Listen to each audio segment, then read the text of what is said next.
بتاع دوت. انت تشتري ولا تتفرج؟ لا لو لقيت حاجه. ده حلو ده حمو. ايوه انا بقول لك انا بفكر اجيب الرصاص لان عندي بلو كتير. بكام ده حمو الرصاصي؟ 7 برضه. نازل من كام بقى؟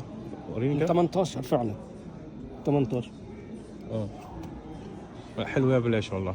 اه ده قطني ده. قط مم. مش عارف 100% قطن. ايوه اه.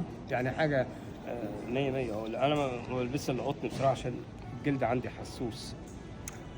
ما بتلبس خيش؟ لا خيش ولا بتاع، بقول لك عندي الجلد فيه مشكله بيبقى حساس كده. بس صح هو الميديم شكله كده. ما تخلص ده هو ب7 جنيه. بس على رايك نجيبه وان شاء الله حتى صح نديه.